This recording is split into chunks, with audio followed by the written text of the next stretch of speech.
Understanding இல்லாத காரணத்தினால இல்ல வேறு காரணமா இருக்கு எனக்கு தெரியவில்லை. பட் வேறு காரணங்கள் இருக்கிறதுக்கு வாய்ப்பு இல்லை. இந்தியாவில் அந்த காசு, பணம், கோல்டு, சொத்து இருக்கா, வீடு இருக்கா, அதனால இதெல்லாம் ரொம்ப குறைஞ்சிருச்சு. பிகாஸ் ஒன்று தப்பா நினைக்க வேண்டாம், girls are highly educated and employed such a good huge salary. பசங்களை பார்த்தீங்கன்னா ஓரளவுக்கு இருக்காங்க. பட் அதில் குடும்பம் நடத்தலாம். வாழ்க்கை என்னன்னு தெரிஞ்சுக்கணும் இல்லையா?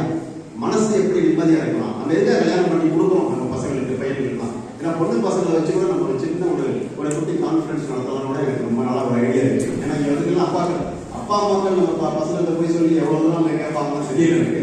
பட் இருந்தாலும் இது ஒரு ஆலோசனை தான், இது வந்து இட்ஸ் நாட் அட்வைஸ். புத்திமதி சொல்ல விரும்பல. நான் என்ன சொல்ல வரேன்னா, இப்ப கல்யாணம் பண்ண பிறகு சில சின்ன சின்ன சில்லி ரீசன்ஸ்னால sometimes they may go wrong in a wrong direction. பிரிவதற்கான வாய்ப்புகள் மிகவும் அதிகமாக இருக்கிற குறுகிய காலகட்டத்திலே அதை நம்ம முயற்சிக்கணும்.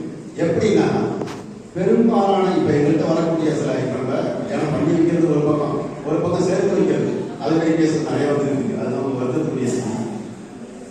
முதல் சங்கத்தில் ரிப்போர்ட் பண்றாங்க, சைக்கிள் சரி வருது. நல்ல குடும்பங்கள், நல்ல உயர்வான குடும்பங்கள் சில சின்ன சின்ன விஷயங்கள்னால அவங்க பிரிகின்றனர். வேதனைக்குரிய விஷயம். தொண்டு இருக்க வேண்டாமா? இந்த காலம் பாத்தீங்கல்ல, முதியோர்களுக்கான ஒரு மிகப்பெரிய ஒரு பாராட்டு நடந்துச்சு. 80-90 வயசுக்கு புருஷன் முன்னாடியோட வந்து நின்று அந்த ஒரு ஆசைகளை வழங்குவதற்கு நம்ம எவ்வளவு கொடுத்து வச்சிருக்கோம், அதுக்கு மனவழிச்சம் மிக நன்றாக வடிவெடுத்திருக்கிறது.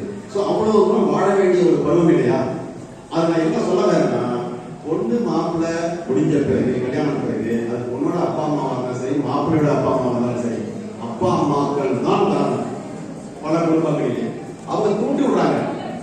ஒரு பொண்ணு வச்சுன்னா சொல்லிட்டாங்க, பையனை கூட்டு போடா ஒட்டக்கா, நீ ஏன் ஒத்துக்கிற, நீ மாப்பிள்ள அப்படிங்க வேண்டியது. பொண்ணை பார்த்தீங்கன்னா, பொண்ணு என்ன சொல்றாங்க, இவ்வளவு சம்பாதிக்கலாம், என்ன சம்பாதிக்கலாம், பொண்ணோட அம்மாவும் அதுன்னு சொல்ல வேண்டியது. மாமியார்கள், அப்பா அம்மாக்கள் தான் பெரும்பாலான இளைஞர்கள் பிரிவதற்கான காரணத்தில் ஒன்று, முக்கியமான காரணம். ஆகவே you please go and think over it. நீங்களே கொஞ்சம் யோசனை பண்ணி பாருங்க, அதுல சில விஷயங்கள் உண்மை தெரியும். ஸோ அப்பா அம்மாக்கள், நான் ஒவ்வொரு வீடியோ சொல்ல விரும்புறேன், இது இப்போ கொஞ்சம் ஆணித்தரமா சொல்லிட்டேன்.